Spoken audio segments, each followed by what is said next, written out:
जिन लोगों ने अभी तक यहाँ पर लास्ट एपिसोड ना देखा हो तो पहले जाकर उसे देख ले और उसके बाद में ही एपिसोड में आगे बढ़े, क्योंकि तुम्हें पता है कि विपिन की स्टोरी कैसी है, कहाँ से स्टार्ट होती है और कैसे खत्म होती है, इसके बारे में तो मैं खुद नहीं जानता, तो तुम्हें क्या ही बताऊंगा। चलो बिना किसी देरी शुरू करते हैं आज के हमारे एपिसोड को।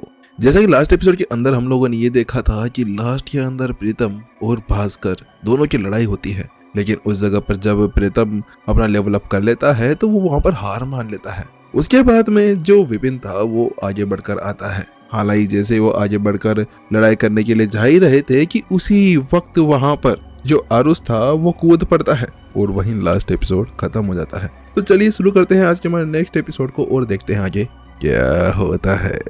भास्कर, तुम ये क्या कर रहे हो? यहाँ पर आरुष की आवाज जोर से चिल्लाते हुए उसको रोक देती है। वहीं बेचारा जो विशाल था वो बहुत बुरी तरह से घबरा गया था, उसके होश उड़ गए थे। आखिरकार विपिन कोई नॉर्मल इंसान नहीं था। विपिन के पास में उनका हंटर एकेडमी का एक आकाशीय कार्ड था जिसको ब्लू कार्ड कहा जाता है। अगर वास्तव में इस बंदे को यहाँ पर हल्की सी भी खरोच आ जाती है या फिर इसकी यहाँ पर मौत हो जाती है तो उसके बाद में विपिन को श्रद्धांजलि देने के पहले यहाँ पर जो विशाल है उसी की श्रद्धांजलि आ जाएगी, क्योंकि बात कुछ ऐसी है कि अगर विपिन यहाँ पर मारा जाता है तो उसके बाद में सारी की सारी चीजें विशाल के ऊपर ही आ जाने वाली थी। फिर तो उसे कहीं छुपने की जरूरत तक नहीं पड़ेगी। अगर छुप भी जाता है तो उसके बाद में जो मुख्यालय है वो यहाँ पर किसी न किसी को भेजेगा और उसके इतने छोटे छोटे टोटे टोटे करवा देगा कि उसे पता ही नहीं चलेगा कि विशाल का कौन सा अंग कहाँ पर लगा हुआ था। और शायद वो बेचारे यहाँ पर कुत्ते को और खिला देंगे और ये चीजें वो बिल्कुल नहीं चाहता था। इसी वजह से बेचारे विशाल की ऐसी हालत हो गई थी फटे ढोल जैसे कि अगर इस बंदे ने यहाँ पर थोड़ा सा भी आगे कदम उठाया ना तो उसके बाद में तो वो यहाँ पर उस भास्कर की पूरी तरह से ऐसी तैसी कर देगा। इसी वजह से जो विशाल था वो अपने आप रोक नहीं पाता और जल्दी से आगे की तरफ बढ़ जाता है। वो बेचारा उसकी तो अब फटी पड़ी थी। अगर इस बंदे को कुछ हो गया ना तो मेरे तो यहाँ पर लग जाएंगे। मुझे लगता है कि मुझे जल्दी से इस चिप्स को रोकना होगा। इसी वजह से वो सीधा उस लड़ाई की तरफ भागने लगता है। अरे रोको, तुम लोग बेवकूफ, रुको, आखिरकार क्या कर रहा है भास्कर? बस वहां पर नहीं। वहां पर वो बहुत ज्यादा तेजी से आगे बढ़ते हुए उन्हें रोकने की कोशिश करता है। हालांकि जिससे पहले कि वो यहाँ पर उस स्टेज के ऊपर जा पाता जहाँ पर वो लोग लड़ाई कर रहे थे कि उससे पहले ही यहाँ पर जो रणबीर था वो बीच में आ जाता है और वो कहता है, लीडर विशाल, आखिरकार ये आप क्या कर रहे हैं? मुझे लगता नहीं कि आपको फालतू में इस लड़ाई के बीच में घुसने की कोई जरूरत है। हालांकि उसकी बात सुनने के साथ में विशाल यहाँ पर बहुत ज्यादा गुस्से के अंदर आ जाता है और वो कहता है, तुम क्या कर रहे हो रणवीर? तुम क्या मुझे रोकने की कोशिश कर रहे हो? तो रणवीर ने सिर हिलाया, अरे नहीं, आप मेरी इतनी हिम्मत, मेरी इतनी औकात नहीं कि मैं यहाँ पर लीडर विशाल को रोकने की कोशिश करूं, लेकिन मैं यहाँ पर इस लड़ाई को देखना चाहता हूँ। आप निश्चित होइए, यहाँ पर जो भास्कर है वो अपनी सीमाओं को जानता है, उसे कहाँ तक अपने लेवल को बढ़ाना है और कितने पावर से अटैक करना है, तो प्लीज आप इसके बीच में मत आइए। जो रणबीर था वो अपनी माथे के ऊपर टेंशन लेते हुए कहता है। तो उसकी बात सुनने के साथ में विशाल उसको देखने लगता है। अच्छा, लेकिन ये ध्यान रखना एल्डर रणबीर, अगर जो यंग मास्टर विपिन है उनको कुछ हो गया ना तो उसके बाद में वो बहुत ज्यादा खतरनाक तरीके से हंसने लगता है। उसके अंदर से एक किलिंग इंटेंट बाहर निकलने लग जाता है। वो बहुत ज्यादा खतरनाक लग रहा था। वो कहता है, अगर ऐसा कुछ होता है ना तो फिर देख लेना तुम्हारा मॉबलेट सेक्ट खत्म हो जाएगा, तुम्हारा कोई स्टूडेंट नहीं बचने वाला। जो विशाल था वो इसे एक बहुत ज्यादा भयावह धमकी देते हुए कहता है। उसके अंदर से बहुत ज्यादा शक्तिशाली एनर्जी बाहर निकल रही थी। अगर कोई बंदा उसके सामने आने की हिम्मत तक कर देना तो ऐसा था जैसे कि उसके वहीं पर टुकड़े टुकड़े हो जाए। जैसे ही यहाँ पर विशाल ये बात कहता है तो बेचारे रणबीर के माथे के ऊपर से पसीना टपकने लगता है। वो वास्तव में बहुत ज्यादा डर गया था।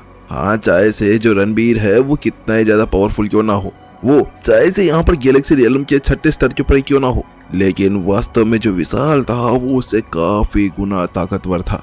केवल उसकी ताकत उसके साथ में नहीं थी, बात कुछ ऐसी थी कि उसका मॉबलेट सेक्स चाहे से कितना पावरफुल क्यों ना हो, लेकिन वो कभी भी हंटर अकेडमी या हंटर पवेलियन के साथ में कभी भी कोई पंगा नहीं ले सकता था। वो जानता था कि अगर ऐसा कुछ हुआ तो उसके बाद में तो पूरा का पूरा हंटर पवेलियन ही उसे खत्म कर देगा। लेकिन इस जगह पर रणवीर को एक बात तो समझ में आ गई थी कि वास्तव में ये जो विपिन है ये कोई साधारण इंसान नहीं था। आखिरकार कोई एक बंदा जो किसी को बिल्कुल भी तवज्जो नहीं दिया करता था, वो वास्तव में विपिन से शिद्दत वाला प्यार कर बैठा था। अरे दो मर्दों वाला प्यार नहीं भाई, समझा करो ये कौन सा वाला प्यार है। और शिद्दत से उसकी रक्षा कर रहा था। इसके बाद में ही उसे पता चल गया था कि इस बंदे का जो लेवल है वो कहीं ज्यादा ऊपर है, क्योंकि एक होल मास्टर हंटर अकेडमी का वो वास्तव में इस बंदे से डर रहा था। ये अंदाजा लगाया जा सकता था कि वो बंदा कौन से लेवल के ऊपर है। लेकिन अब इसके साथ में उसके जितने भी सबूत, जितने भी अंदाजे उसने लगाए थे, वो सारे के सारे पक्के हो गए थे। वहीं जब इन तीनों की नोक झोंक चल रही थी कि उसी तरफ जो भास्कर था वो अभी आसमान के अंदर उड़ रहा था, उसके पीछे एक भयानक सी स्वॉर्ड फॉर्मेशन बन जाती है, जिसके अंदर से कई ज्यादा पावरफुल तलवारें बाहर निकल कर आ जाती हैं। वो तलवारें कहीं ज्यादा थी। वहां पर जो भास्कर था वो कहता है, यंग मास्टर विपिन संभल कर। इतना करने के साथ में वो केवल अपनी तलवार को ऊपर उठाता है और एक तलवार का वार सीधा उसकी तरफ भेज देता है। अगले ही पल उस स्वॉर्ड फॉर्मेशन के अंदर से कई ज्यादा तलवारें निकलती है और आगे की तरफ बढ़ने लगती है। वो तेजी से विपिन की तरफ बढ़ रही थी। वहीं दूसरी तरफ जो विपिन था वो अपनी जगह पर खड़ा था और एक मुस्कान देता है, आओ देखते हैं। और अगले ही पल वो केवल एक कदम आगे बढ़ाता ही है कि शक, वो अगले ही पल वहां उस सीधी तलवार की तरफ पड़ जाता है। जैसे यहाँ पर भास्कर इस चीज को देखता है तो भास्कर की आंखें सिकुड़ जाती है। ये क्या, ये बेवकूफ है क्या कि क्या वास्तव में ये डायरेक्ट हिट को लेना चाहता है। चलो छोड़ो, अगर ये मर भी जाता है तो क्या। वहां पर भास्कर के चेहरे के ऊपर एक मुस्कान सी आ जाती है, मानो जैसे कि यहाँ पर वो जो चाहता था वो यहाँ होने वाला है। लेकिन वहीं दूसरी तरफ जो विपिन था वो सीधे उन आती हुई तलवार की तरफ बढ़ जाता है। वो तलवारें हवा को काटते हुए आगे बढ़ रही थी। उनके अंदर से काफी ज्यादा खतरनाक एनर्जी बाहर निकल रही थी। वहीं जो विपिन था वो एक जगह पर जाकर रुक जाता है। वो सारी की सारी तलवारें उसकी तरफ तेजी से बढ़ी रही थी कि अचानक से वहां पर वो सारी की सारी तलवारें विपिन की तरफ से आगे तरफ बढ़ जाती है। जैसे सभी लोग ये देखते हैं तो उसके साथ में सभी की आंखें फटी की फटी। ये क्या, अबे इस बंदे का दिमाग खराब है क्या, ये तो मारा गया। मुझे लगता है कि इसने यहाँ पर जान कर अपनी जान दी है। हाँ, मुझे लगता है कि ये पर भास्कर भाई के सामने टिक नहीं सकता था, बड़ी बड़ी फेंकने के बाद में ये अपनी जान दे गया। हाँ सही है, अपनी इज्जत बचाने के लिए तो इतना काफी होगा। सभी लोग इसी तरह से बातें करने लगते हैं। वहीं भास्कर जो यहाँ पर अभी ऊपर की तरफ खड़ा था, उसकी भौहें यहाँ पर तन जाती है, क्योंकि अगले ही पल वो पाता है कि उसकी सारी तलवारें विपिन के आसपास से निकल गई, मानो कि उसने अपना जो अटैक था वो मिस कर दिया हो। ये कैसे? वहां पर जो रणबीर था वो नीचे से उस चीज को देखता है तो वास्तव में उसको भी बिल्कुल भी विश्वास नहीं हो रहा था जो अभी ऊपर हुआ। वहीं भास्कर की भी यहाँ पर कपकपी से छूट जाती है, क्योंकि वो जो वार था उसके अंदर काफी ज्यादा तलवारें थी। वो बहुत ज्यादा तलवारें थी, मानो 1000 के आसपास। वो सारी तलवारें उसको एक स्क्रैच तक नहीं पहुंचा पाई और ये चीज भास्कर के लिए बहुत ज्यादा डरावनी थी। लेकिन इस जगह पर भास्कर को लगता है कि सामने वाले बंदे ने शायद कुछ किया हो, इसी वजह से वो अगले ही पल अपनी तलवार फिर से उठाता है और इस बार एक स्लेश अटैक सीधा उसकी तरफ भेज देता है। इस बार वो स्लेश अटैक बिल्कुल आधे चांद की तरह लगता है और सीधा विपिन की तरफ जाने लगता है। हालांकि जो विपिन था वो यहाँ पर किसी को दिखाई नहीं देता और बस वो हल्का सा पैर हिलाता है, जैसा ऐसा करता है कि वो केवल 1 इंच के लिए साइड में होता है और अगले ही पल बूम, वो जो तलवार थी जो स्लेश अटैक था वो उसके पास से निकल जाता है, बिल्कुल एक बाल जितनी दूरी के साथ में। वो विपिन को बिल्कुल स्क्रेच तक नहीं पहुंचा पाता और वो जमीन के ऊपर जाकर लगता है। हालांकि जब वो जमीन के ऊपर लगता है तो उस जगह पर एक बहुत ज्यादा बड़ा कट लग जाता है। वहीं सारे के सारे दर्शकों की हालत खराब हो जाती है। रणबीर भी पूरी तरह से सदमे के अंदर था। रणबीर की तो छोड़ो, विशाल और वहाँ जो अरुण था, उस आरुष था, उसकी तो और ज्यादा खतरनाक हालत हो गई थी। उन लोगों को भी समझ में नहीं आया कि ये हो क्या रहा है। वहीं जो भास्कर था वो बार बार अटैक करते जा रहा था और उसका हर एक अटैक मानो कि 1 इंच से निकल रहा हो। वो विपिन को टच नहीं कर पाता, लेकिन विपिन से बिल्कुल एक बाल जितनी दूर के साथ में आगे की तरफ निकल जाता है। भास्कर और ज्यादा तेज गति से अटैक करा जा रहा था। वहीं दूसरी तरफ जो बेचारा प्रीतम था, वो सारी चीजें देखकर उसके तो यहाँ पर रोंगटे खड़े हो गए थे। मैं बच गया। अरे भाई, ये बंदा है कि यहाँ पर राक्षस। बेचारा ये मुंह से एक शब्द तक नहीं निकल रहा था, उसकी बिल्कुल भी बोलने की हालत तक नहीं थी। वो पहले से एहसास कर चुका था कि हाँ भाई, ये बंदा बहुत ज्यादा पावरफुल है और ऐसा कुछ, लेकिन वास्तव में अब ये पावर देखने के बाद में उसे पता चला कि ये उसकी सोच से बहुत बहुत ज्यादा आगे बढ़ चुका था। बेचारे को तो ये समझ नहीं आ रहा था कि यार, मैं फालतू में अपने आप को बहुत ज्यादा बड़ा मायका लाल समझता था। मुझे तो ये लगता था जैसे कि मैं ही हूँ यहाँ पर इस पूरे के पूरे गैलेक्सी रियल्म के ऊपर, लेकिन मेरे से बड़े मायका लाल यहाँ पर बैठे हुए हैं। अब पता चला कि आखिरकार ये यंग मास्टर विपिन है क्या। तभी तो इन्होंने यहाँ पर इतनी आसानी से उस डेस्टिनी रिवर के उस धागे को समझ लिया था और अपनी एक डेस्टिनी बना ली थी। वहीं दूसरी तरफ जो प्रीतम सोच रहा था कि जो लोग मजाक उड़ा रहे थे, उन सभी के चेहरे पूरी तरह से लाल हो गए थे। अरे ये बंदा बहुत ज्यादा पावरफुल है। हाँ, तुमने सही कहा। उस जगह पर उन लोगों की बिल्कुल बोलने की हिम्मत तक नहीं हो रही थी। हालांकि जब ये लोग बातें कर रहे थे कि दूसरी तरफ जो विपिन था, उसकी हालत भी अब धीरे धीरे कर खराब होती जा रही थी। उसके माथे के ऊपर पसीना उभरने लगा था। बात कुछ ऐसी थी कि अगर सामान्य हालात होते तो उस जगह पर उसको ज्यादा ताकत लगाने की जरूरत नहीं थी, लेकिन अभी उसके सामने जो खड़ा था वो यहाँ पर एक गैलेक्सी रियल्म का बंदा था और इसके साथ में वो अपनी मोब्लेड साधना टेक्निक का भी यूज कर रहा था।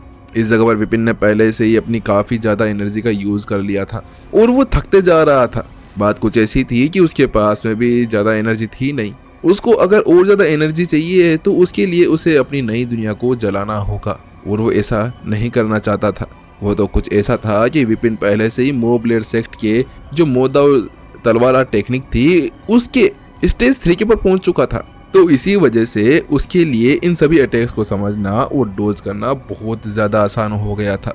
हालांकि अभी जो विपिन था उसके पास में इतनी हिम्मत नहीं थी कि वो किसी तरह से एक अटैक कर सके, क्योंकि अगर उसे एक अटैक करना होगा तो उसके लिए अपनी आधी से ज्यादा नई दुनिया को जलाना होगा और वो ऐसा नहीं चाहता था। बस करो। वहां पर जब विपिन इसके बारे में सोच ही रहा था कि अगले ही पल वहां एक आवाज आती है। उसके बाद में जो रणबीर था वो ऊपर की तरफ देखता है और भास्कर को रुकने के लिए देता है। वहीं जब भास्कर उस आवाज को सुनता है तो उसके साथ में ही वो वहीं पर ही रुक जाता है। हालांकि जैसे वो ऐसा करता है कि उसके साथ में ही बात कुछ ऐसी थी कि जो भास्कर था वो यहाँ एक और अटैक करने के लिए रेडी था। हालांकि जैसे ही वो अटैक करने वाला था तो भास्कर उसको रोक लेता है और उसकी रोकने की वजह से जो उसका एनर्जी का बैक स्लेज था वो उसी के शरीर के ऊपर आ जाता है, जिसकी बदौलत भास्कर के चेहरे के ऊपर भी पसीना आ जाता है और वो 1-2 कदम पीछे की तरफ चला जाता है। वहीं दूसरी तरफ जो रणबीर था उसके चेहरे के ऊपर एक हल्की सी मुस्कान आती है और कहता है, मानना पड़ेगा यंग मास्टर विपिन बहुत बहुत ज्यादा पावरफुल है।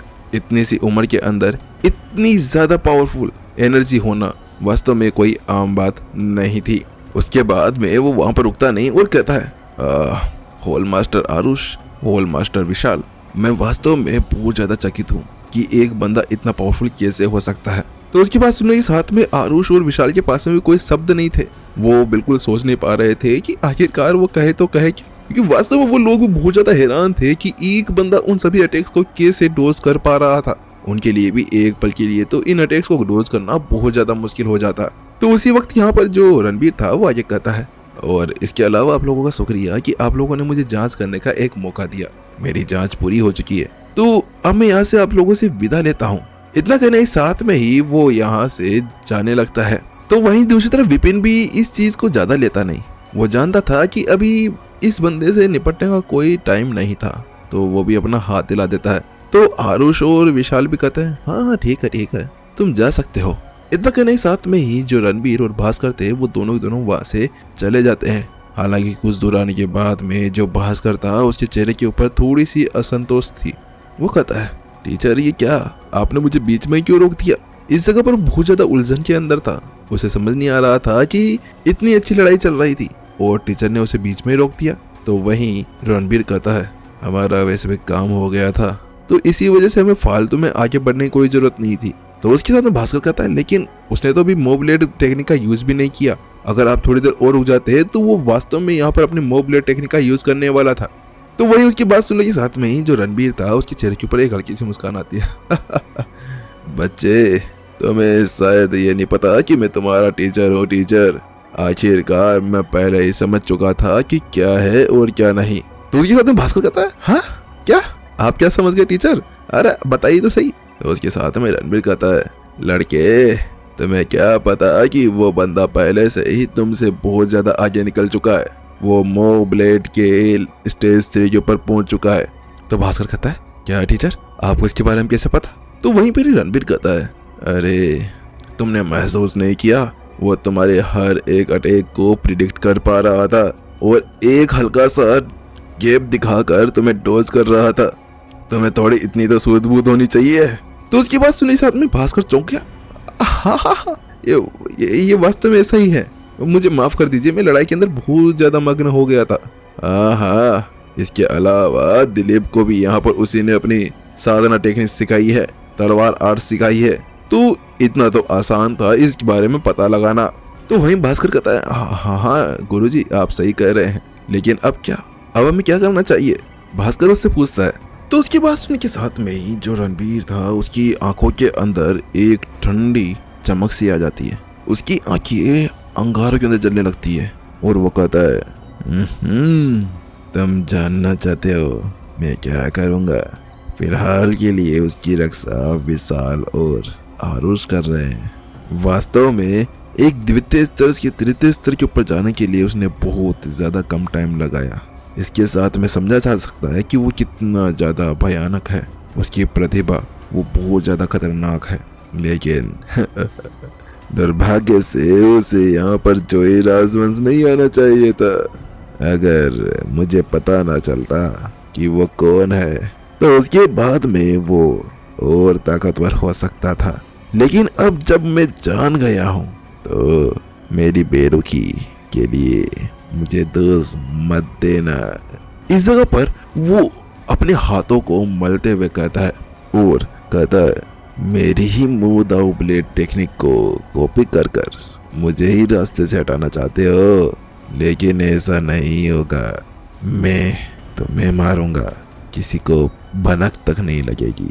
जो रणबीर था वो यहाँ एक बहुत ज्यादा डेविलिश ऑरा निकालते हुए वहाँ भास्कर से कहता है। भास्कर भी उसकी अंदर से निकली हुई उस एनर्जी को महसूस करता है और वो पूरी तरह से कांप सा जाता है। उसे लगने लगता है जैसे कि उसके सामने एक बहुत ज्यादा भयावह राक्षस खड़ा हो। वहीं जब वो वहां अपने एक और षड्यंत्र की तैयारी कर रहा था कि दूसरी तरफ हंटर एकेडमी के अंदर, मानना पड़ेगा यंग मास्टर विपिन, आप तो बहुत ज्यादा पावरफुल हैं। आखिरकार आपने कैसे यहाँ पर रणवीर के उस स्टूडेंट की हालत खराब कर दी? जो विशाल था वो उससे कहता है। वो इस जगह पर विपिन को देखे जा रहा था। उसकी आंखों के अंदर एक अलग सी चमक थी, वो मानो कि यहाँ पर सामने वाले बंदे को पुच्चिया दे लेगा। उसकी आंखों के अंदर सम्मान साफ साफ दिखाई दे रहा था। वास्तव में एक ऐसा बंदा जो अब तक गैलेक्सी रियल्म पर पहुंचा भी नहीं था, वो एक ऐसे बंदे को परेशान कर सकता था जो गैलेक्सी रियल्म के स्टेज 3 के ऊपर पहुंच चुका था। वास्तव में उस बंदे को इस तरह से परेशान कर देना कि वो बेचारा यहाँ पर रोने के कगार पर तक पहुंच चुका था। तो उसकी बात सुनने के साथ में विपिन अपने सर को खिलाता है और कहता है, अरे नहीं वो तो बस ऐसे ही हो गया था। तो उसकी बात सुनने के साथ में विशाल मुस्कुरा देता है और कहता है, चलिए यंग मास्टर विपिन, हम अंदर की तरफ चलते हैं। इसके बाद में वो लोग अंदर की तरफ जाने लगते हैं। पीछे पीछे आरुष आ रहा था, लेकिन उसी वक्त जो विपिन था वो पीछे पलटता है और कहता है, मोहन, सभी को लेकर तुम घर चले जाओ, मैं तुमसे बाद में मिलता हूँ। इतना कहने के साथ में वो वहां से जाने ही वाला था कि उसी पल अचानक से डोंग, एक जोरदार घंटे की आवाज आती है जो कि पूरे के पूरे जोई राजवंश के अंदर फैल चुकी थी। जैसे वो घंटी यहाँ पर आरुष और विशाल के कानों के अंदर गूंजती है तो उन दोनों के शरीर वहीं पर तब आ जाते हैं। ये क्या हो रहा है? विशाल कहता है, वहां पर आरुष भी पूरी तरह से चौंका हुआ लग रहा था। वो भी कंफ्यूज था। बात कुछ ऐसी थी कि वो लोग जानते थे कि यहाँ पर जो हंटर अकेडमी है उसकी चोटी के ऊपर एक विशाल घंटी थी या फिर घंटा, जो ये दशकों से आज तक नहीं बजी थी। तो ये क्यों बज रही है, इसके बारे में विशाल को बिल्कुल भनक तक नहीं थी। बात कुछ ऐसी थी कि जो घंटा है ये तभी बजता है जब यहाँ पर कोई बहुत ज्यादा बड़ा खतरा उनकी तरफ बढ़ रहा हो। लेकिन उसी वक्त डोंग डोंग, यहाँ पर जो वो घंटा था वो बार बार बजता है और वो 5 बार वहां बजा दिया जाता है। जैसे वो 5 बार घंटा वहां पर बजता है तो उसके साथ में विशाल के माथे के ऊपर एक जोरदार पसीने की लहर तैर जाती है, मानो कि सुनामी आ गई हो। जो उसके माथे में जुएं थी वो भी उसी के अंदर बाहर निकल जाती है। ये क्या कौन है, कौन आ रहा है? जल्दी करो, जल्दी से हमारे डिफेंसिव फॉर्मेशन को एक्टिवेट करो।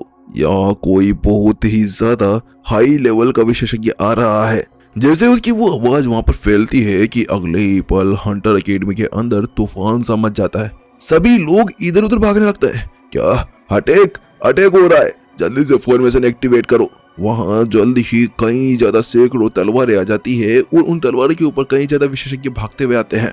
कई ज्यादा तो नीचे से भागते हुए आते हैं और वो एक स्टेज के ऊपर जाकर खड़े हो जाते हैं। जल्दी करो, हमें जल्दी से इसको एक्टिवेट करना होगा।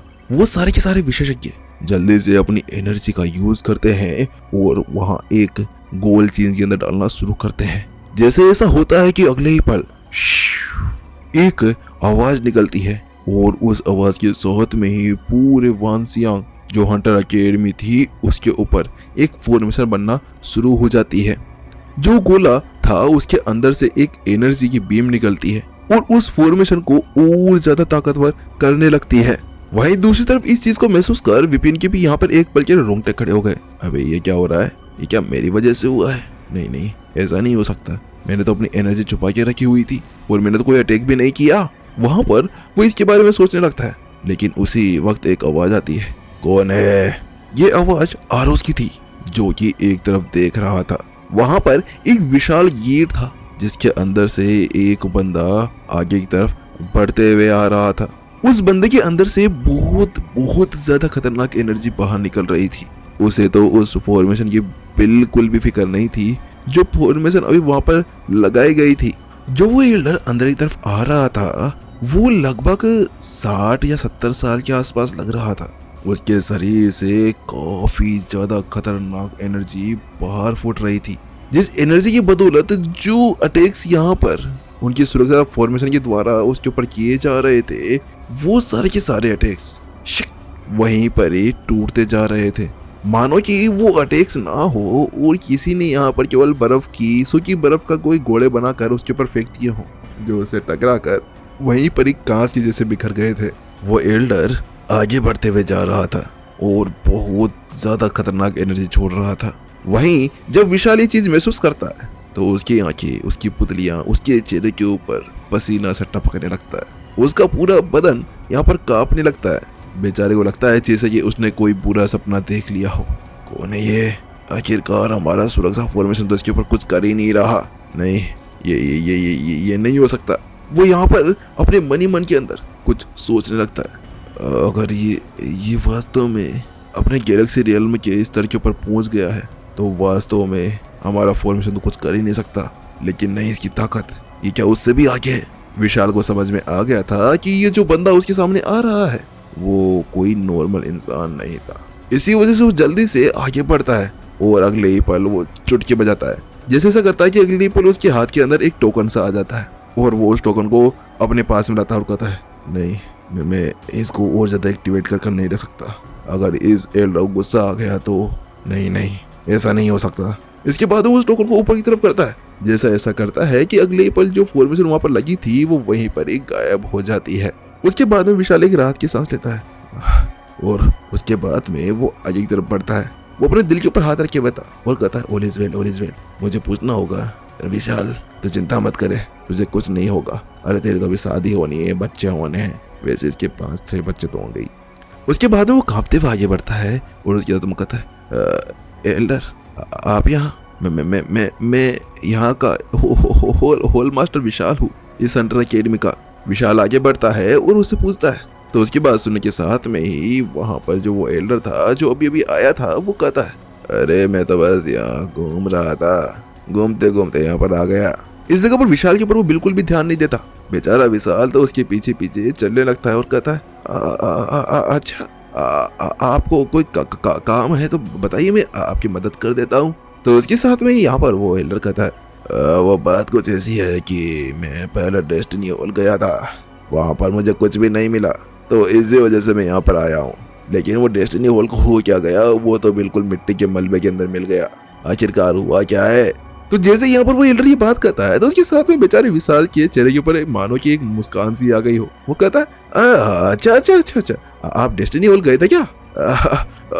उसके साथ में मन ही मन में सोचने लगता है, मैं बच गया, मेरी तो यहाँ पर चड्डी तक गीली हो गई थी। और उसके बाद में कहता है, मुझे लगता है कि जो एल्डर है वो यहाँ पर डेस्टिनी हॉल के होल मास्टर को ढूंढ रहे हैं। तो उसके साथ कहते हैं तो उसके बाद वो कहता है, अरे आपको चिंता करने की जरूरत नहीं है, वो देखिए वो वहाँ पर जो विशाल था वो अपनी प्यारी सी बहुत ज्यादा सालों वाली दोस्ती को निभाते हुए सीधा आरुष की तरफ इशारा कर देता है।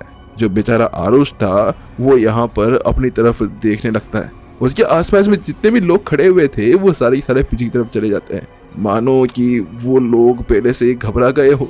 वहीं जैसे आरुष ये चीज महसूस करता है तो वो कहता है, एक तो तुम लोग कहाँ जा रहे हो? मुंह बेचारे की पूरी तरह से फटकर हालत खराब हो गई थी। उसे समझ नहीं आ रहा था कि वो करे क्या।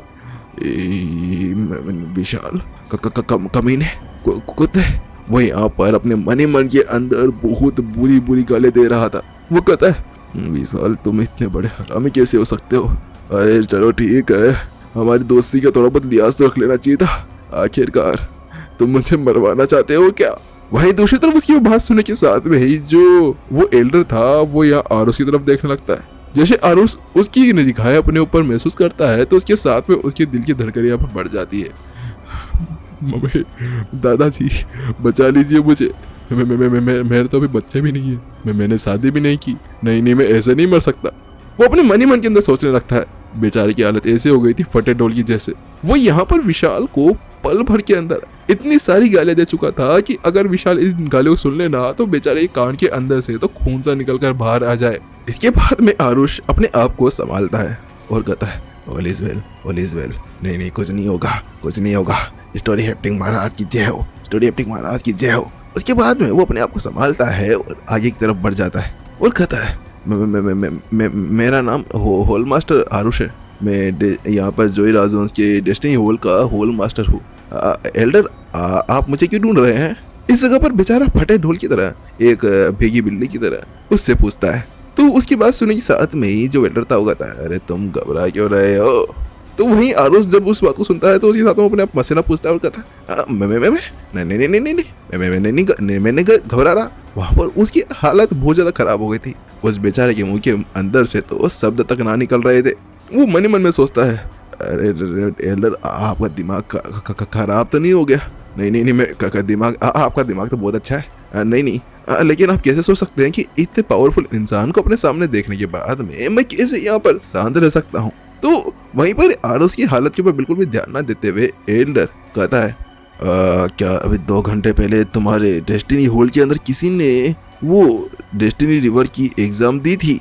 ये जो बंदा भी एक नया अतिथि बनकर यहाँ पर आया था, ये कोई और नहीं, ये हमारे मोटू सेफ थे, सेफ रामेश्वर, जिन्होंने कुछ समय पहले अपने हाथ के अंदर से वो 7 रंगों वाले कीड़ों को भी छोड़ दिया था। और वो पहले से ही कई बार डेस्टिनी हॉल के आसपास में भी चक्कर लगाकर आए थे।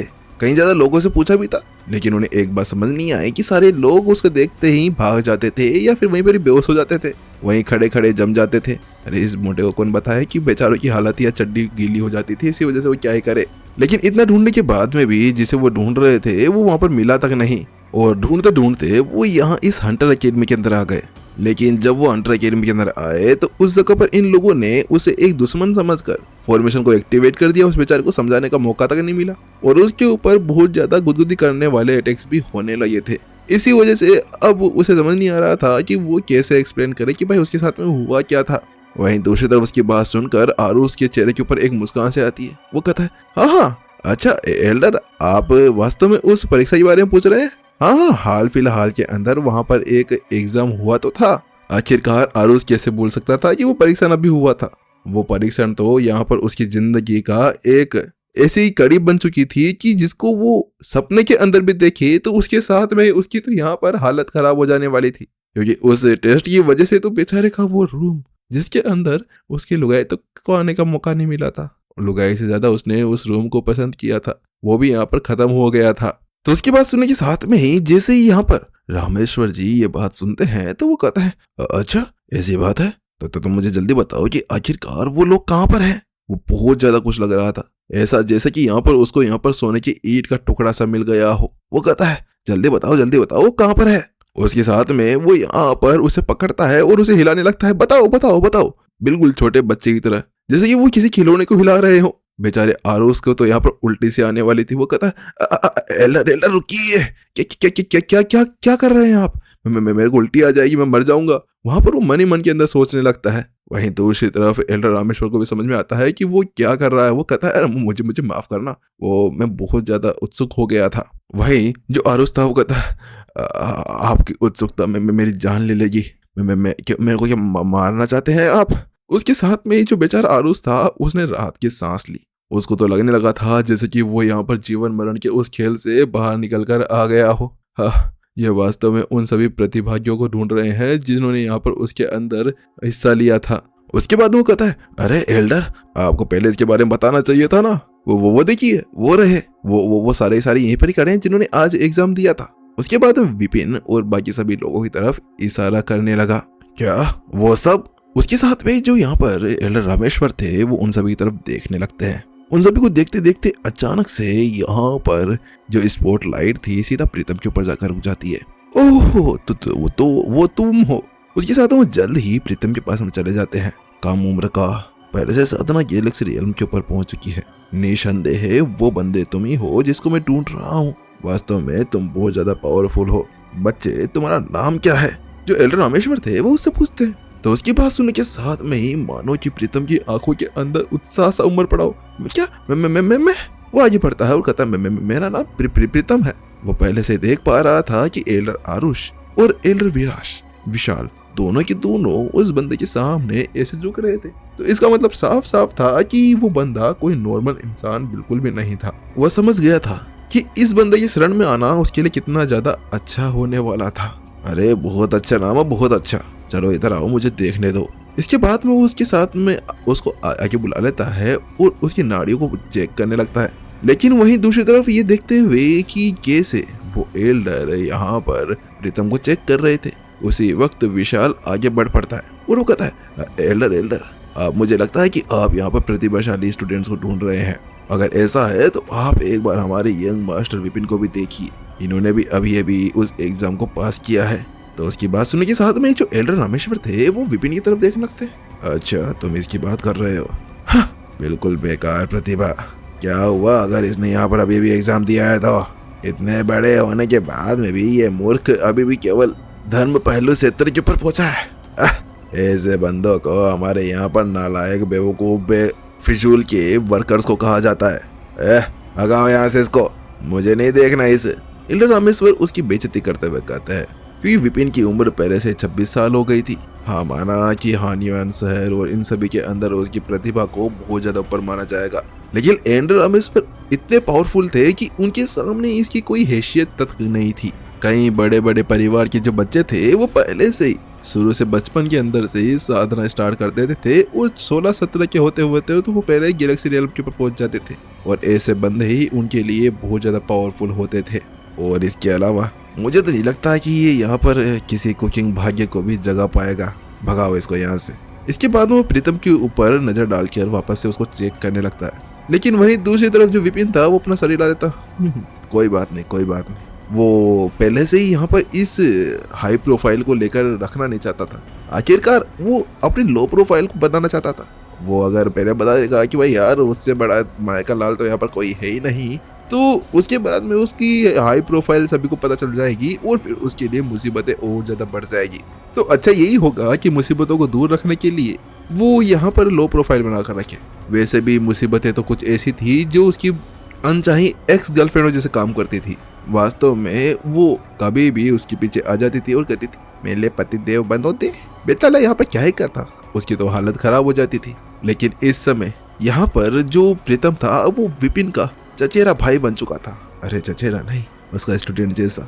वो आगे बढ़ता और कहता है एल्डर आप गलत कर रहे हैं। वास्तव में जो यंग मास्टर विपिन है वो कोई कम इंसान नहीं है। मास्टर विपिन बहुत ज्यादा पावरफुल है, वो बहुत ज्यादा प्रतिभाशाली भी है, मेरे से कहीं ज्यादा मजबूत। तो उसकी बात सुनने के बाद रामेश्वर कहता है हाँ हाँ मुझे पता है कि वो तुमसे बहुत ज्यादा पावरफुल है। ठीक है, कोई बड़ी बात थोड़ी ना है। तुम्हें क्या लगता है कि मेरी आंखें बिल्कुल कमजोर है, मैं किसी को पहचान नहीं सकता? लेकिन ये बहुत बड़ा मजाक है। आखिरकार तुमसे बड़ा है वो, तुमसे ताकतवर तो हो ही सकता है।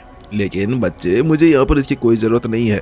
ऐसे बच्चों को मैं अपने आप से बहुत ज्यादा दूर रखता हूँ। हाँ थोड़ी बहुत प्रतिभा है, लेकिन तुम्हारे सामने बिल्कुल कमजोर है। तो उसकी बात सुनने के साथ में ही प्रीतम कहता है लेकिन उसकी बात को काटते हुए यहाँ पर जो एल्डर रामेश्वर थे वो कहते हैं बस बस बहुत है। वो बात कुछ ऐसी है कि मैं अभी यहाँ पर बहस करने के लिए नहीं आया। मैं साफ साफ कहूँ तो आज मैं अपने लिए अपना एक डायरेक्ट स्टूडेंट चुनने के लिए आया हूँ। जो एल्डर रामेश्वर थे वो अपनी आवाज को ऊपर की तरफ करते हैं और उसके साथ में कहते हैं क्या क्या कहा, डायरेक्ट स्टूडेंट? जैसे ही सभी लोग ये बात सुनते हैं तो उसके साथ में उनके गालों के ऊपर लाली छा जाती है। वो लोग तो यहाँ पर बहुत ज्यादा उत्सुक हो गए थे। अरे अरे एल्डर प्लीज मुझे अपना डायरेक्ट स्टूडेंट बना लीजिए। नहीं एल्डर प्लीज, मुझे, मैं आपकी सेवा भी करूंगी। वहां पर लड़के और लड़कियां लड़ने लगते हैं। उन लोगों का दिमाग खराब हो गया था, मानो कि जैसे किसी ने यहाँ पर केवल एक वर्ड बोलकर उनके दिमाग को अपने कंट्रोल के अंदर कर लिया हो। एल्डर प्लीज मुझे, एल्डर प्लीज मुझे। वहाँ पर सभी लोग लड़ते हुए आगे बढ़ने लगते हैं, लेकिन एल्डर रामेश्वर उनसे कहते हैं दूर रहो। इतना कहने के साथ में सभी लोग पीछे की तरफ उड़ जाते हैं। ये बेवकूफ क्या समझते अपने आप को। लेकिन जब वो ये शब्द कह रहे थे कि उसी वक्त वहां पर उनके कदमों के आगे विशाल और आरुष बैठे हुए मिलते हैं। वो अपनी आंखों के अंदर उत्सुकता के साथ में कहते हैं एल्डर क्या आप जिस उम्मीदवार की बात कर रहे हैं, क्या कोई संभव हो सकता है कि वो लोग बहुत ज्यादा उम्र दराज भी हों? तो उसके बाद सुनने के साथ में रामेश्वर की आंखों के अंदर अंगारे जलने लगते हैं।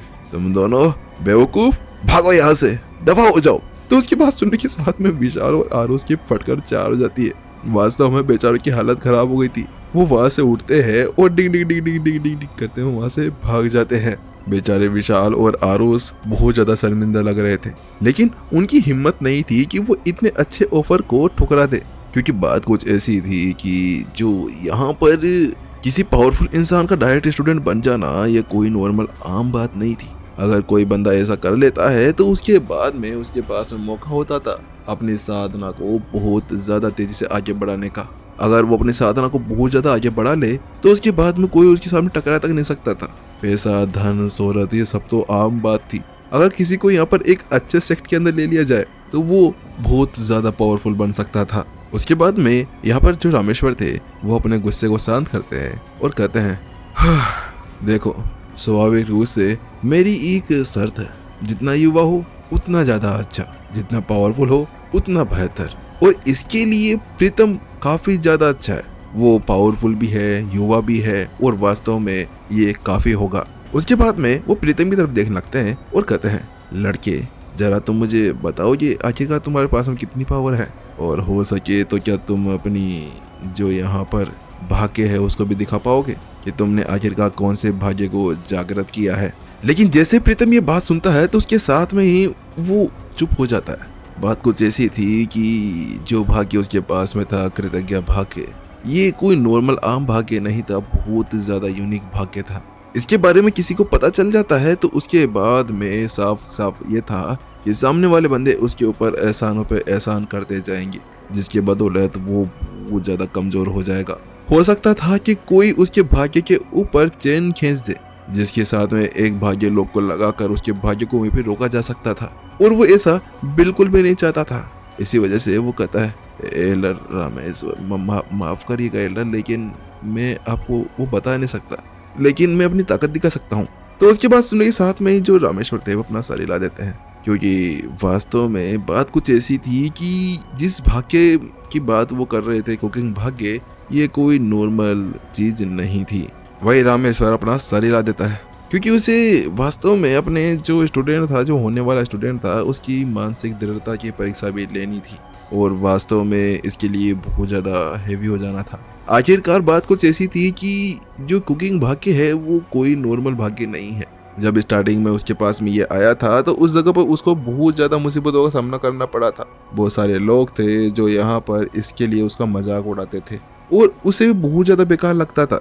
लेकिन धीरे धीरे जब उसका भाग्य आगे बढ़ा, उसकी ताकतें आगे बढ़ी, तो उस जगह पर सभी का मुंह वहाँ पर बंद कर दिया गया था। उसके बाद में एल्डर रामेश्वर कहते हैं, चलो ठीक है, तुम अपनी ताकत ही दिखा दो। तो उसके साथ में यहाँ पर प्रीतम अपना सर हिलाता है और कहता है ठीक है। उसकी बात सुनने के साथ में जो प्रीतम था वो अपने जगह पर अपना स्टैंड ले लेता है, सीधा खड़ा होता है और अगले ही पल वो अपने पंच को आगे की तरफ घुमाता है। जैसा ऐसा करता है कि अगले ही पल भू भू वहां पर सोनिक बूम्स निकलना शुरू हो जाते हैं। वो सीधा उस होल की तरफ पड़ने लगते हैं और वहां एक जोरदार धमाका होता है। उस चीज को देख सभी लोग बातें करने लगते हैं, क्या बात है। वास्तव में जो यंग मास्टर प्रीतम है वो बहुत ज्यादा पावरफुल है। इन्होंने अभी अभी यहाँ पर लेवल अप किया है और वो पहले से ही यहाँ अपने एक अलग स्टेज के ऊपर पहुंच चुके हैं। हाँ सही कहा। अगर अब यहाँ पर जो बड़े भाई भास्कर वो भी आ जाएं तो वो भी यहाँ पर इनको जल्दी से हरा नहीं पाएंगे। वास्तव में ये कितनी अच्छी बात है। सभी लोग इसी तरह से बातें करने लगते हैं। जो एल्डर आरुष और विशाल थे उन दोनों का भी यही हाल था। इस जगह पर वो खुश तो थे, हालांकि थोड़े दुखी भी, कि वास्तव में एक ऐसी प्रतिभा जिसको वो अपना स्टूडेंट नहीं बना सके बुरा नहीं है। वहां पर जो एल्डर रामेश्वर थे वो उस चीज को देखकर वो संतोष के अंदर अपना सर हिलाते हैं। उसके बाद में वो आगे बढ़ते हैं और अपना हाथ आगे करते हैं और कहते हैं, 1 मिनट रुको। इतना करने के साथ में उनके हाथ के ऊपर एक रिंग सी बनकर आ जाती है जो कि बिल्कुल गोल्डन कलर की तरह चमक रही थी। वो उस रिंग को आगे तरफ बढ़ाते हैं। अगले ही पल वो जो रिंग थी वो यहाँ पर फ्लोट करने लगती है और सीधा प्रीतम के पास में चली जाती है। उसको अपने पास में देख प्रीतम हैरान, ये क्या है। तो उसके साथ में ही यहाँ पर जो रामेश्वर थे वो कहते हैं, बच्चे ये मेरी साधना का एक टुकड़ा है। बात कुछ ऐसी है कि इसके साथ में ही यहाँ पर पता चल जाएगा कि क्या तुम वास्तव में मेरे शिष्य बनने के योग्य हो या नहीं हो। अपना हाथ इसके अंदर रखो। जब तुम इसके अंदर अपना हाथ रखोगे तो उसके बाद में हम दोनों की किस्मत यहाँ पर मिलती है या नहीं मिलती है ये डिपेंड करता है। अगर हम दोनों की किस्मत मिल जाती है तो उस जगह पर ये तुम्हारे शरीर के अंदर समा जाएगा और तुम्हारी साधना को एक बूस्ट देगा। ये अपने टीचर की तरफ से तुम्हारे लिए एक छोटा सा उपहार है।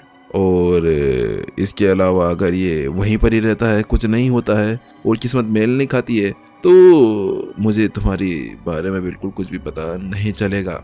वहीं दूसरी तरफ उसकी बात सुनने के साथ ही प्रीतम की आंखों के अंदर एक चमक सी आ जाती है। वो कहता है, आपका धन्यवाद एल्डर, क्योंकि वास्तव में उसके लिए ये एक अच्छी खबर थी कि आखिरकार उसकी जो भाग्य है जो उसके पास में है उसके बारे में किसी को पता नहीं चलेगा, तो उसके लिए वो बहुत ज्यादा अच्छी थी। इसी वजह से वो राहत की सांस लेता है और आगे की तरफ बढ़ता है। आगे बढ़ने के बाद में प्रीतम थोड़ी देर के लिए उसको देखता है और अपना हाथ उस रिंग के अंदर डाल देता है। लेकिन जब उसमें कुछ होने ही वाला था कि अगले ही पल डोंग डोंग डोंग फिर से यहाँ पर जो वो घंटे थे वो बजना शुरू हो जाते हैं और उनको बजते हुए देखकर अब विशाल तो पूरी तरह से सन्न रह गया। वो अपना माथा पकड़ लेता है, अबे प्रभु, आज तुम कौन सी परीक्षा ले रहे हो मेरी? क्या तुम मुझे हार्ट अटैक देकर ही मारना चाहते हो? अब कौन है? मैं पागल हूँ। मेरे को लगता है कि ये एल्डर आरुषि बिल्कुल बेकार है। इनको यहाँ पर आज आना ही नहीं चाहिए था। जब से यहाँ पर आए हैं कोई ना कोई नई मुसीबत यहाँ पर आती जा रही है। इस एल्डर से तो मुझे पूरी तरह से एक दोस्ती को तोड़ना ही पड़ेगा। बेचारा विशाल रोने की कगार पर पहुंच गया था। उसे समझ नहीं आ रहा था कि आखिरकार यहाँ चल क्या रहा था। एक के बाद में एक कोई ना कोई यहाँ पर आते जा रहा था। इसी वजह से वो जल्द ही यहाँ पर आरुष की तरफ देखने लगता है और उसे गालियां देने लगता है, कमीना कुत्ता, बेशरम इंसान, अगली बार से मेरी इस हंटर अकेडमी के अंदर आओ मत जाना। वो अपने आप को संभालता है और कहता है, all is well Vishal, all is well. तो कुछ नहीं होगा, कुछ नहीं होगा। ये तो बेवकूफ़ है। मेरे को लगता है कि मेरे को मरवा के मानेगा आज। उसके बाद वो अपने आप को संभालता है और जल्द ही उस दरवाजे की तरफ देखने लगता है। जब वो वहां देखता है तो पाता है कि उस जगह से एक और बुजुर्ग तेज कदमों के साथ में अंदर की तरफ आ रहा था। उसकी उम्र भी सेम यहाँ पर रामेश्वर की तरह ही थी। हरे कलर के कपड़े पहने हुए थे। आंखों के नीचे शक्ति दिखर रही थी। ऐसा लग रहा था जैसे कि ये बहुत ज्यादा खड़ूस हो, और वास्तव में जो दबाव उसके अंदर से निकल रहा था वो बहुत बहुत ज्यादा खतरनाक था। पूरे के पूरे हॉल के अंदर उसकी एनर्जी फैल चुकी थी, मानो ये अभी वहां पर उनकी जान निकल जाएगी। वह जो एल्डर अभी अभी यहाँ पर आ रहे थे वो कोई और नहीं, वो थे सोल डिवीजन हॉल के हॉल मास्टर मयंक, जिनकी जो डेस्टिनी थी वो आत्मा से रिलेटेड थी।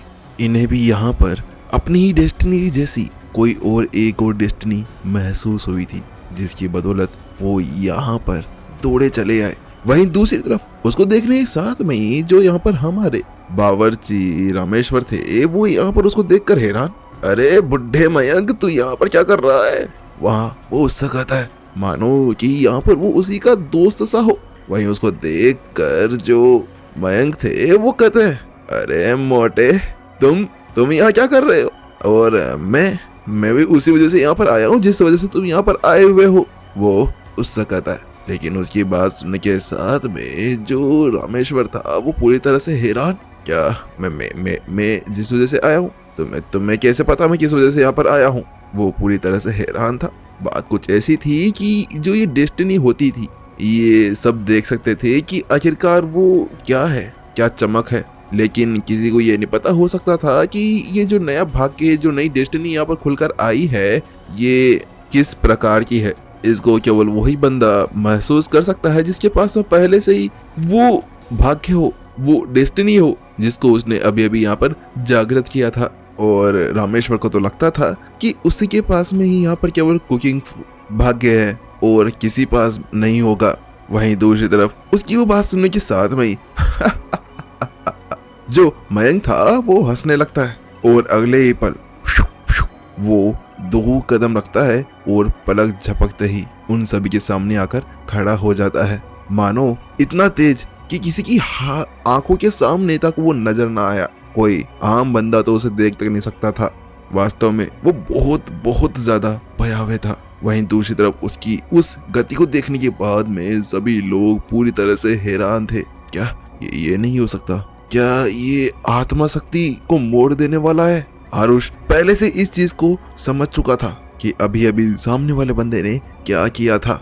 इस जगह पर तो आरुष को लगने लगा था कि उसकी आत्मा यहाँ पर फट जाएगी। हाँ, माना कि जो कुकिंग एक्सपर्ट रामेश्वर थे वो यहाँ पर बहुत ज्यादा पावरफुल थे, लेकिन अभी अभी जो बंदा उनके सामने आया था वो एक राक्षस की तरह लग रहा था, इतना डरावना कि जिसकी बदौलत उन सभी की आत्माओं के ऊपर बहुत ज्यादा दबाव पड़ रहा था। बेचारी आरुष की तो हिम्मत तक नहीं हो रही थी कि वो किस तरह से इस चीज को संभाल सकता था। ये चल क्या रहा है? ये सभी लोग यहाँ पर क्या कर रहे हैं? वहीं आरुष जब डरा हुआ था तो उस वक्त जो विशाल था, जो अपने आप को लीडर समझता था, वो भी पूरी तरह से यहाँ पर कांप रहा था। ये हो क्या रहा है? अरे अब इस बंदे को तो यहाँ पर अपना हाथ हिलाने की जरूरत भी नहीं है। अगर इस बंदे ने केवल सोचा तो उसके अंदर ही हम सभी की आत्मा स्वर्ग सिधार जाएगी। नहीं, मुझे अभी स्वर्ग नहीं जाना है। मैं भी 1-2 बच्चे और पैदा करूंगा। वहां पर वो अपनी मन के अंदर सोचने लगता है, क्योंकि वास्तव में ये जो आत्मा जागृत वाले भविष्य करता या फिर कहे तो जो साधक होते थे वो बहुत ज्यादा खतरनाक होते थे। केवल एक छोटी सी चुटकी बजाते हुए, ये केवल एक छोटी सी सोच के साथ में वो सामने वाले के साथ में कुछ भी कर सकते थे। और जिस लेवल के यहाँ पर जो एल्डर मयंक थे उनको देखकर तो वास्तव में वो बंदा किसी की सोच के अंदर घुसकर उसको मूर्ख बना सकता था, बेवकूफ, पागल और चमनचूत डैश भी बना सकता था। वहीं आरुष और विशाल एक दूसरे को देखे जा रहे थे। दोनों के चेहरे के रंग उड़े हुए थे, बिल्कुल सफेद, मानो कि उनकी आत्मा पहले से ही उनके शरीर को छोड़ गई हो। वहीं दूसरी तरफ उनके ऊपर कोई भी ध्यान न देते हुए जो एल्डर रामेश्वर थे वो उसकी तरफ अपनी आंखें भींचते हुए कहते हैं, तुम्हारा क्या कहने का मतलब है? क्या तुम भी यहाँ पर अपने लिए स्टूडेंट ढूंढने आए हो? तो उसकी बात सुनने के साथ में ही जो यहाँ पर एल्डर मयंक थे वो हंसते हैं।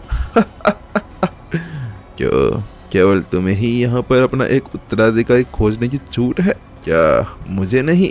नहीं, बिल्कुल नहीं। किसने मना किया? तुम्हारी मर्जी, तुम जो करना चाहो तुम कर सकते हो, लेकिन हाँ ये ध्यान रखना कि ये जो बंदा है ना ये केवल मेरा स्टूडेंट और मेरा उत्तराधिकारी बनने वाला है, तो इसके ऊपर नजर डालने की हिम्मत बिल्कुल भी मत करना, क्योंकि वास्तव में इस बंदे के पास में मेरी जैसी ही एक साधना है, डेस्टिनी है कुकिंग की। अगर इसके पास में तुम्हारे जैसे कोई आत्मा की होती तो ये कब का बता चुका होता। उसकी वो बात सुनने के साथ में ही जो यहाँ पर एल्डर मयंक थे वो उसकी तरफ देखते हैं। क्या कहा? तुम्हें क्या लगता है कि अभी ये सब कुछ तय कर दिया गया है? ना बाबू है ना। इतना कहने के साथ में वो आगे बढ़ने वाला था कि उसी वक्त अचानक से डोंग डोंग डोंग, जो हंटर अकेडमी का वो घंटा था अब वो बार बार बजना शुरू हो जाता है। वहीं उसको देख अब इस बार तो आरुष अपना सर पकड़ लेता है। अभी ये हो क्या रहा है? अरे यहाँ पे कोई मिठाई विठाई तो ना बट रही है। उसके बाद में वो विशाल की तरफ देखता है और कहता है, एल्डर विशाल, अरे ये तुम्हारा 1 घंटे को चुप करो रे। इसको सुनते ही मेरी हालत खराब हो जाती है, मेरे फटकर 4 हो जाती है। आज ये हो क्या रहा है? तो उसकी बात सुनने के साथ में ही जो एल्डर विशाल थे उनका भी दिमाग बनक जाता है। वो कहता है, एल्डर आरुष, ये आपकी वजह से हुआ है। आप इनको यहाँ पर क्यों लेकर आए हो? आपकी वजह से आप मेरे लिए बहुत ज्यादा अनलकी हो। मैं अगली बार से आपको इस हंटर अकेडमी के अंदर तो घुसने तक नहीं दूंगा। इस जगह पर वो उसे बहुत प्यारी प्यारी गालियां दे रहा था, इतनी प्यारी कि अगर कोई बंदा उसको सुन ले तो उसके पता नहीं कान और पिछवाड़े में से खून निकल कर आ जाए, बेचारे को पाइल्स हो जाए। लेकिन यहाँ पर जो आरुष था वो कहता है, अरे वो सब तो ठीक है, लेकिन तुम ये मुझे बताओ कि ये क्या तुम्हारा ये जो घंटा है वो पागल हो गया है क्या? अरे बार बार क्यों बजते जा रहा है? इसको चुप तो करो। तो उसकी बात सुनने के साथ में विशाल कहता है, तुम आरुष, तुम चुप रहो, मैं तुमसे बाद में हिसाब चुकता करने वाला हूँ। पहले देखने दो कि आखिरकार माजरा क्या है। और 1 घंटे के बाद तो वो पागल नहीं हुआ, मुझे लगता है कि कोई और भी यहाँ पर आ रहा है। तो उसकी बात सुनने के साथ में आरुष कहता है, कोई और? अबे भाई, अब कौन आ रहा है? उस जगह पर उसकी हालत पूरी तरह से खराब हो गई थी। उसे ये तक समझ नहीं आ रहा था कि भाई क्या यहाँ पर कोई पेड़े वेड़े बट रहे हैं या कोई मेला चल रहा है जिसके अंदर सभी लोग पार्टिसिपेट करने के लिए आ रहे थे। उसी वक्त जब वो दोनों यहाँ पर अपने अंदर ही गुपचुप बातें कर रहे थे कि उसी बीच यहाँ पर उनके सामने एक और काले वस्त्र पहने हुए इंसान उस गेट से अंदर की तरफ आ रहा था। उसके अंदर से काफी ज्यादा भयावह ताकत बाहर निकल रही थी। वहीं जैसे वो बंदा अंदर की तरफ आता है तो उसको देख वहां पर खड़े हुए रामेश्वर और उसके साथ में मयंक की हालत खराब। वो लोग पूरी तरह से थर-थर कांप गए थे। बुड्ढो, तुम यहाँ पर क्या कर रहे हो? तुम यहाँ पर क्या कर लेने के लिए आए हो? वहां पर जो एल्डर मयंक थे वो कहते हैं। तो उसकी बात सुनने के साथ में ही क्या कह रहे हो तुम? क्या मैं नहीं आ सकता? इस जगह पर जो सामने वाला बंदा यानी कि जो एल्डर राजन थे वो हंसने लगते हैं। उनके अंदर से ग्रीन कलर की एनर्जी बाहर निकल रही थी। आसपास के अंदर उनकी जो ग्रीन कलर की एनर्जी थी वो उसके पूरे शरीर को ढके हुए थी। वो बहुत ज्यादा खतरनाक लग रहा था। गले में एक सांप की एनर्जी बनी हुई थी। वो वास्तव में बहुत ज्यादा डरावना था। बात कुछ ऐसी है कि ये और कोई नहीं, ये 9 पॉइजन संप्रदाय के नेता राजन थे। वो बहुत ज्यादा डरावने लग रहे थे। उनके अंदर से जो पॉइजन थे वो बाहर की तरफ निकल रहे थे। वो वहां पर आते हैं और कहते हैं, एल्डर रामेश्वर, क्या कह रहे थे तुम? वो तुम्हारा स्टूडेंट है?